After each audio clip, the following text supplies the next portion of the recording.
It's our honor and privilege to have with us Sister Jayanti for this Contigo Somos Más. And Sister Jayanti is the additional administrative head of the Brahma Kumaris. Thank you, Jayanti, for being with us. It's my honor to be with you all.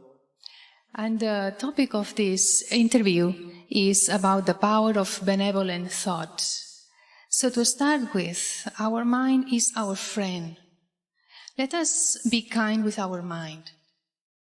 How can we do this? What is it that the mind likes to experience? The mind likes to experience peace.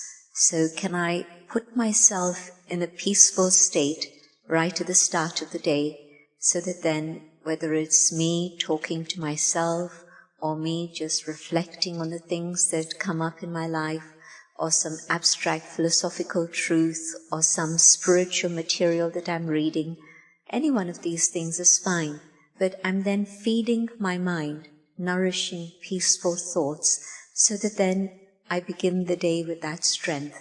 And then through the day, I'm nurturing those peaceful thoughts. Maybe a simple thing to try is 1 minute every hour on the hour. And even if you're a very busy individual, nobody will mind if you take a minute just to have some water. In fact, they'll say, that's good, it's good for you. But not only hydrating your body at that time, but again creating peaceful thoughts so that you're nurturing the inner being, the soul, the mind at the same time. Would that be considered positive thoughts, elevated thoughts? What is the difference? Having a positive attitude to everything that's going on in life, having those positive thoughts so that then instead of thinking the glass is half empty, I'm seeing that it's actually half full. So this would be in the category of positive thoughts.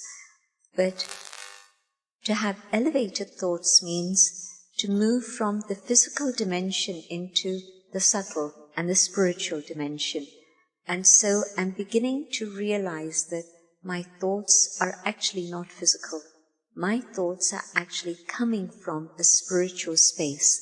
Nobody can measure thoughts. Nobody can say that you can put a barrier to thoughts. Now thoughts are being measured in terms of consciousness by science. But even so, to what depth does my love go for somebody? Can that be measured on any level? And so thoughts are beyond time, thoughts are beyond distance, and it means that they don't belong to the physical domain actually. They belong to the spiritual domain. But we've forgotten about this, and so it's so important to remember that elevated thoughts are connected with our spiritual identity. I think that if we would be more aware of this, then lots of our extra thoughts, negative thoughts, would just disappear. And what would the effect of those elevated thoughts be regarding our physical health? I've seen spiritual people, yogis, who have lived to the age of 104. And I know this particular individual, some of you might know her also. Her name is Sister Jayanti. And I know that from childhood, first she had TB, then later on she had pneumonia, and there's always been something or another happening to her fragile body.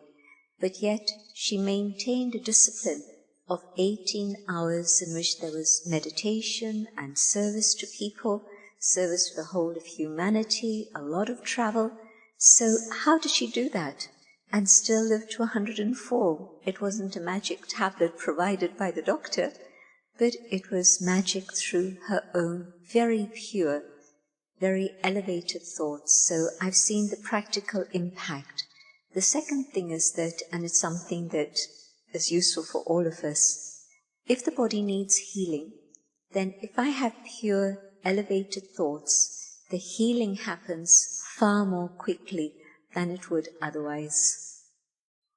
Listening to you, Sister Jayanti, there is lots of love merged in what you are saying. So how to emerge that love?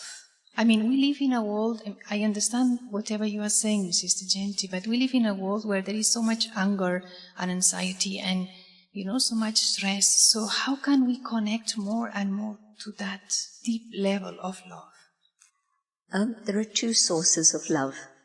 One is the divine, and the other is my own love for myself. And we've moved very far away in our daily life from the divine. Even if someone goes to church, they go maybe once a week. And even if somebody goes every single day, there isn't that real feeling of a relationship, a living relationship and connection with the divine. So I think it's important to bring back that into the picture, because the divine is the source of all love. Pure love, powerful love, love that energizes and transforms and heals. And the second thing is that we've forgotten how to love ourselves. The Bible tells us, love thy neighbor as you would love yourself. So why am I not loving my neighbor?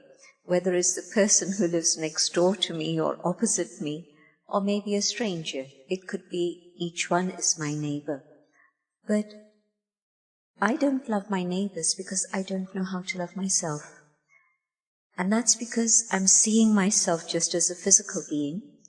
And if I see myself as physical, there's always somebody higher than me, somebody lower than me.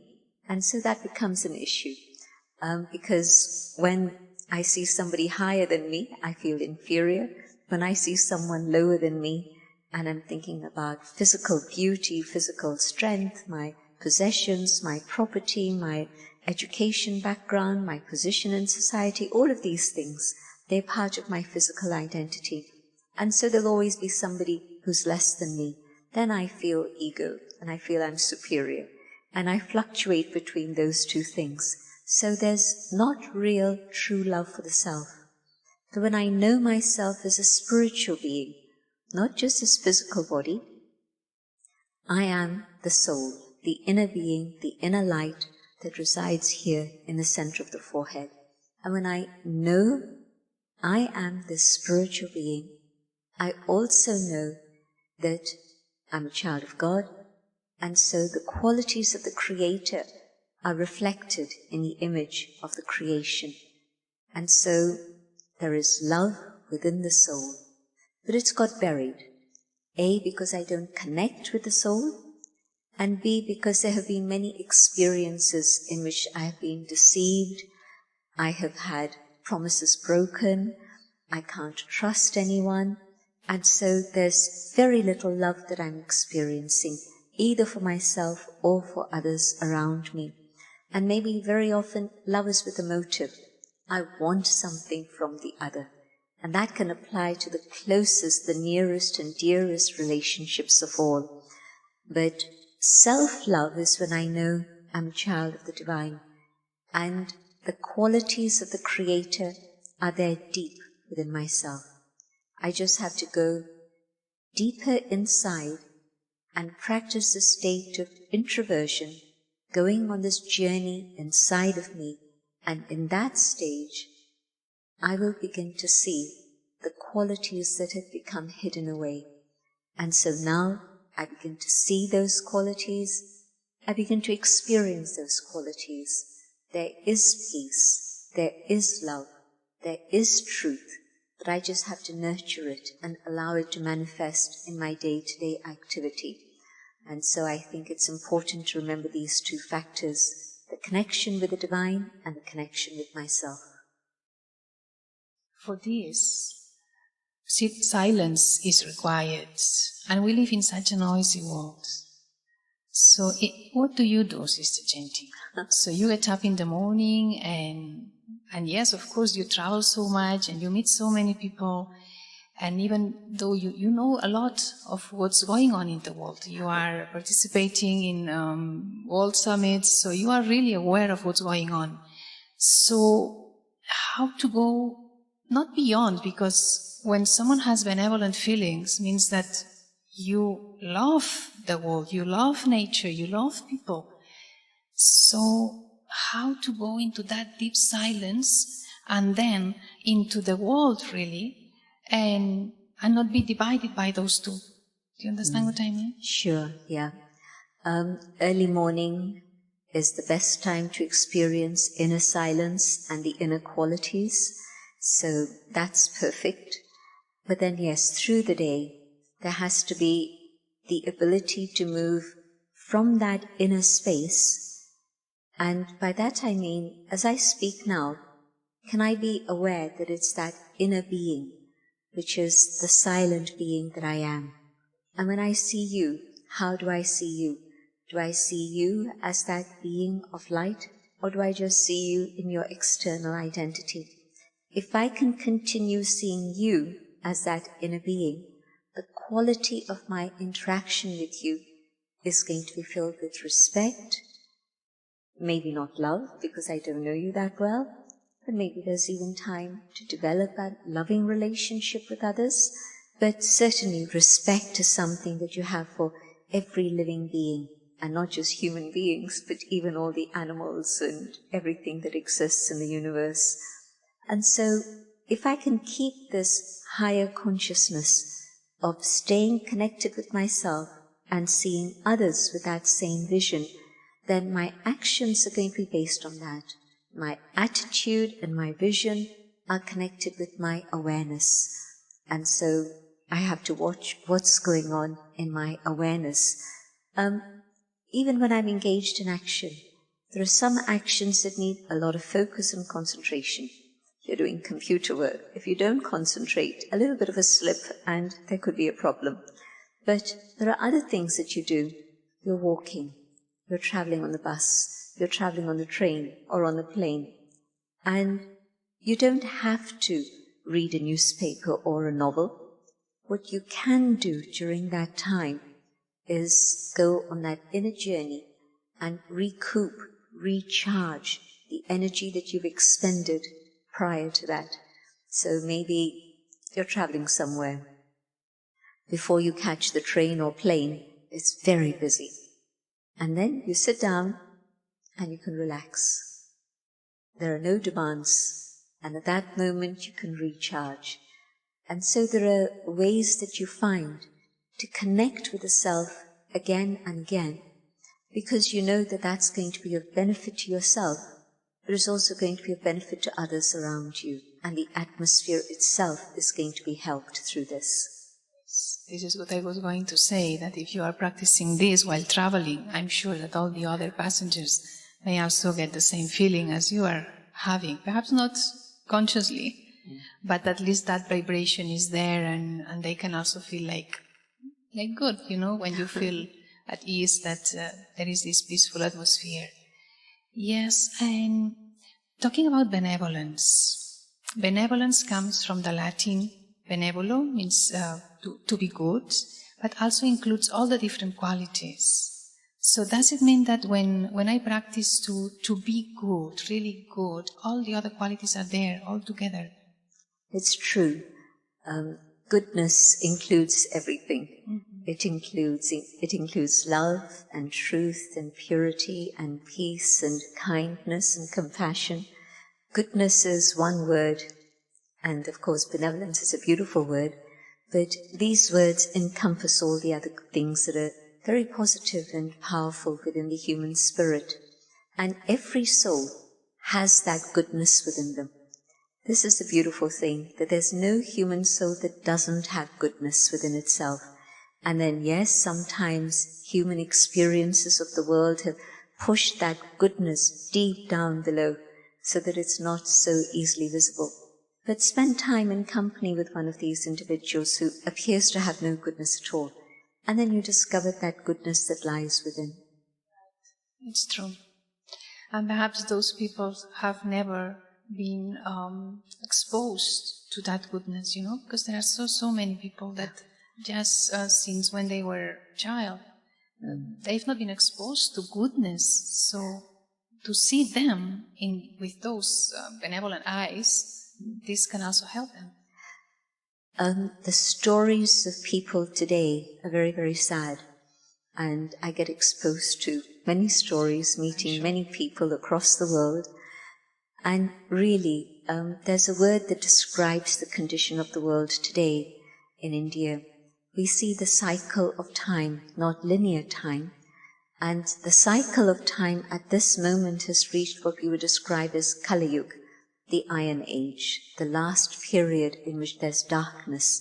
And so, yes, there are people who've never known what is true love. There are people who don't know that a life of truth can actually exist in the world today. And there are some people who believe that noise is part of life in a natural way. They have no idea that there can actually be silence or peace. And so living in this world, those who are on that inner journey feel very, very fortunate that we've been exposed to these ideas and we've benefited from these ideas. And so the pure intention is that whoever it is I meet, I should be able to share either a glance with them, a few words of encouragement with them, maybe do a little kind deed for them, so that then they also begin to be aware that there's another side to the picture. And so they don't necessarily hate the world and hate the people, or think that bad is normal. But they begin to see that there can be kindness, there can be compassion and goodness. I think COVID did something amazing. We know all the stories of sorrow and bereavement and sickness and all those troubles. But yet, COVID somehow heightened the consciousness of compassion, of love, of kindness. And so many people went out of their way to help old folk, or to help children, or to help their neighbors, whether it was to provide food, whether it was to do their shopping for them, different things. And of course, the people in the front line were ready to give their life, the nurses, the doctors, all of them. And so we saw a huge amount of compassion come up in the world. And so it's there in everyone. But now we don't want to wait for another pandemic before we see more compassion. But what we can do is look at a person at the center of the forehead and see that inner being of light and communicate with them, recognizing that.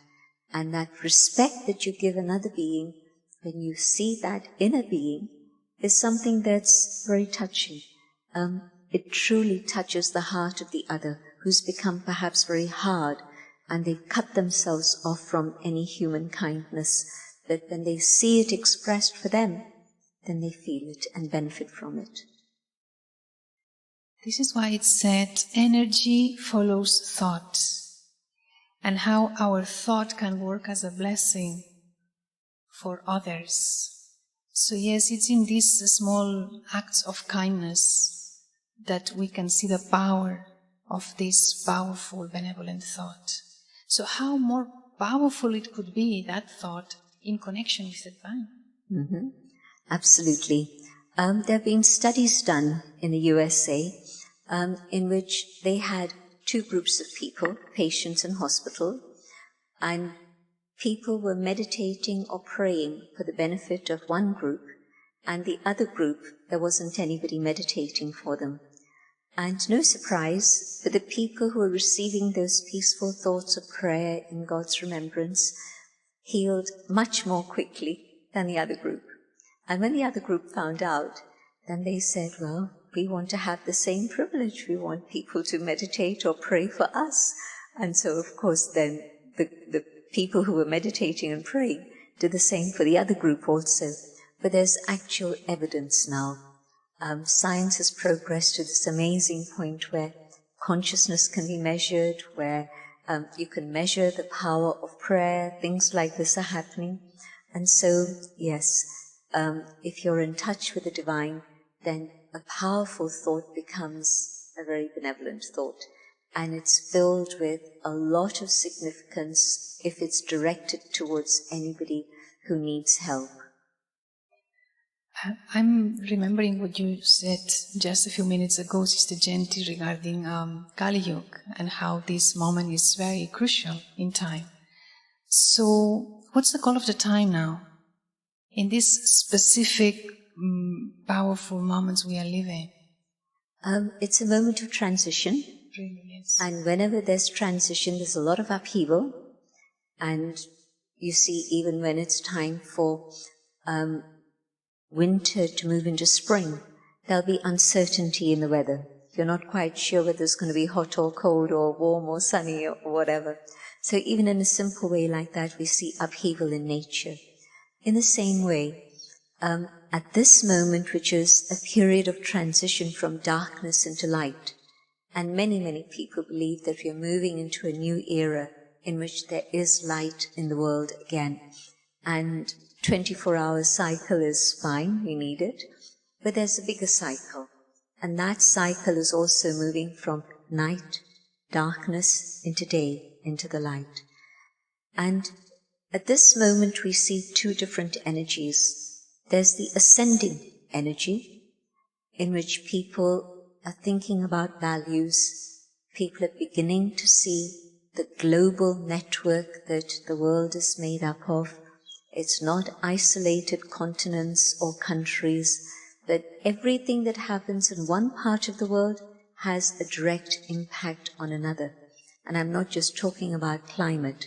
Of course there's an impact, but I'm talking about supply chain and how something happens in one part of the world and everything comes to a standstill. A ship gets blocked in the Suez Canal, and there's months of delay for many, many different manufacturers, suppliers, retailers, and the public. So there's an effect everywhere. So I see that as positive, in the sense that where we were isolated before, we can't be isolated anymore. And I see how social media has also played a big part in this, in making us aware that we are actually living in a world that may have political boundaries, but human consciousness transcends all boundaries, and human beings are finding ways to connect with each other across the planet, north and south and east and west and all over the place. And so all this is the ascending energy. Also I'm seeing that there's an impact of holistic vision, holistic medicine, holistic health, holistic architecture, holistic education. 20 years earlier, you never heard of all of these things, now you do. So many things are taking us upwards. Then, of course, there's the forces that we see at work pulling us down. The ego, the anger, the greed, these things are very visible today, which, again, I don't think they were so visible 50 years ago, but they are now. And so, at this moment, I stand in the middle and I have a choice. Do I stay part of the descending energy? And if I don't make a choice, I will be part of that. If I make a conscious choice, I want to be part of the ascending energy, then I can decide that this is what I really want in my life.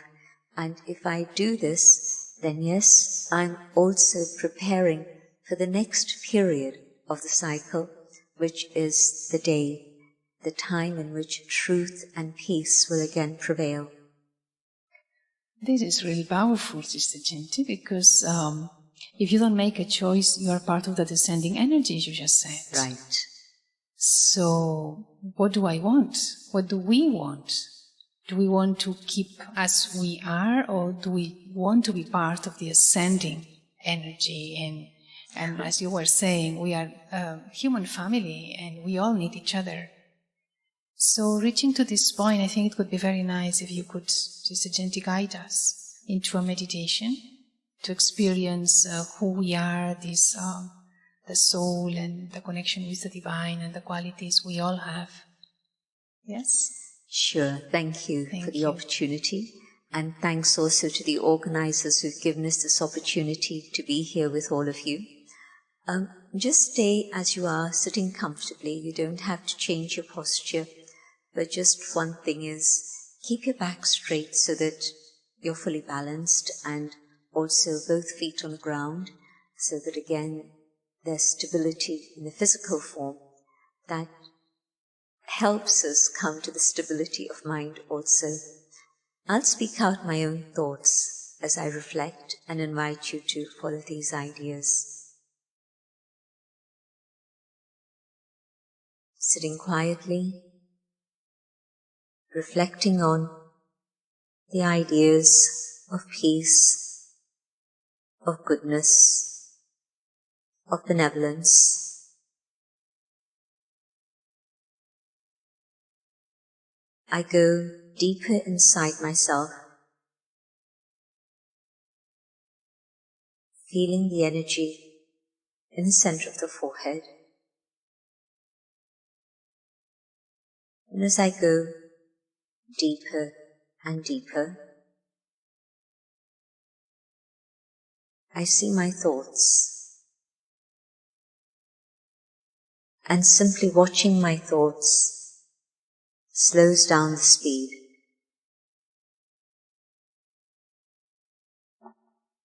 And I can choose which thought I want to focus on, which thought can take me to the experience that I'm seeking. I select the thought of peace. And as I reflect on peace,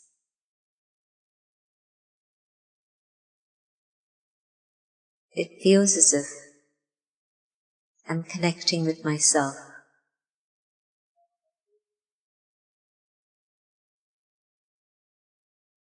My physical identity is separate, but within this physical frame is the living being, the soul, the shining star in the center of the forehead.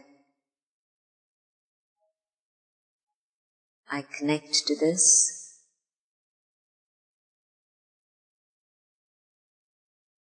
and I realize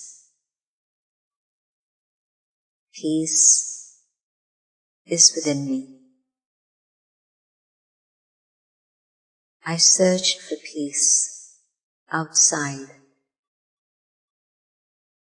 going to the mountains, the jungles, the caves, the beaches, but I didn't find peace, because peace actually lives inside of me.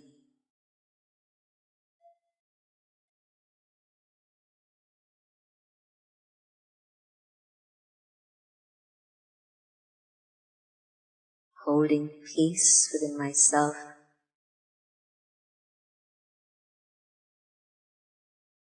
opens a door, and I discover that there are many treasures in my inner world.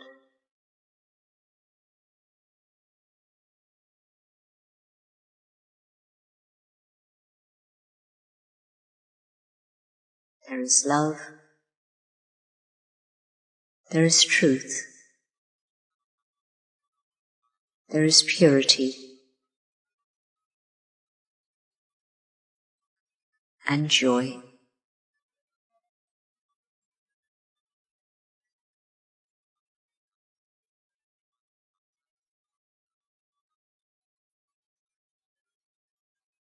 These are my treasures,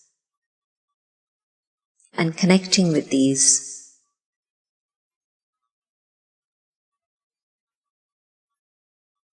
my attitude to myself changes. I value and appreciate who I am. And there's a sense of gratitude that the One above, the Divine, has blessed all His creation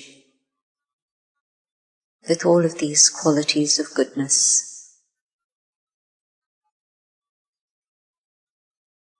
And connecting with the Divine simply through my thoughts, recognizing the Supreme, the Mother and Father, the friend and teacher,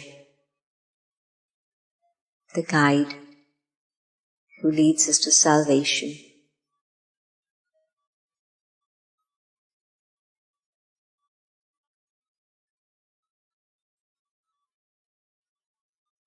I feel all these qualities emerging beautifully within myself. God's qualities not only reach me, but God's qualities reach out into the world.